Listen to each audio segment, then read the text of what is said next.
सर्दी आ चुकी है, सुबह की हवा तीर की तरह चुभती है। कंबल इतना भारी लगता है जैसे वो तुम्हें पकड़ कर कह रहा हो, आज मत उठो, आज मत पढ़ो। और यहीं से जिंदगी दो हिस्सों में बंट जाती है। एक वो जो ठंड को बहाना बना लेते हैं और दूसरे वो जो ठंड को चुनौती बना लेते हैं। आज ये कहानी उन्हीं के लिए जो कुछ बड़ा करना चाहते हैं लेकिन हर सुबह कंबल और किताब के बीच फंस जाते हैं। पार्ट एक, ठंड सिर्फ मौसम है, किस्मत नहीं।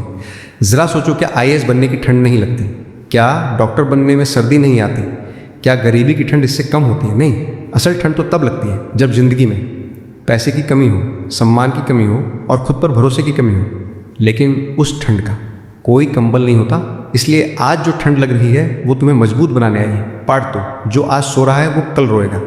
आज लाखों स्टूडेंट इसी ठंड में सो रहे हैं, कंबल ओढ़कर, मोबाइल चलाकर, रील देखते हुए। लेकिन कुछ लोग ऐसे भी हैं जो इसी ठंड में टेबल लाइट जलाते हैं, चाय बनाते हैं और किताब खोलते हैं। और याद रखना, कंपटीशन उन्हीं के बीच होता है जो आज 5 बजे उठकर पढ़ रहा है, वही कल तुम्हारी सीट ले जाएगा।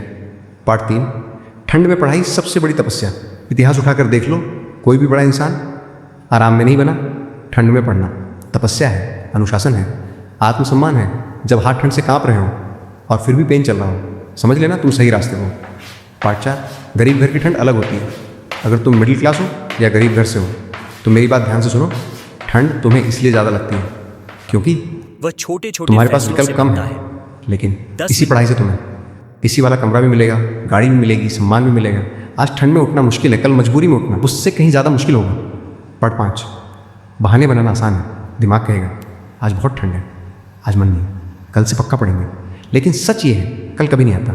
जो आज नहीं पढ़ा वो कल भी नहीं पढ़ेगा, इसलिए आज बस 1 घंटा ईमानदारी से पढ़ लो। पार्ट 6, सुबह की ठंड और सफलता का रिश्ता। सुबह 4-5 बजे की ठंड साधारण नहीं होती। उस वक्त पूरी दुनिया सो रही होती है और जो जाग रहा होता है वो खुद को बदल रहा होता है। अगर तुम रोज इस ठंड को जीत लेते हो तो समझ लो जिंदगी की आधी लड़ाई जीत चुके हो। पार्ट 7, याद रखो क्यों शुरू किया था। जब मन टूटे तो खुद से पूछो, मैंने पढ़ाई शुरू क्यों की थी? मैं किस हालात से निकलना चाहता हूँ? अब मेरे माँ बाप की उम्मीदें क्या हैं? उनका चेहरा याद करो जो तुम पर भरोसा करते हैं। पार्ट 8, ठंड में पढ़ा हुआ कभी नहीं भूलता।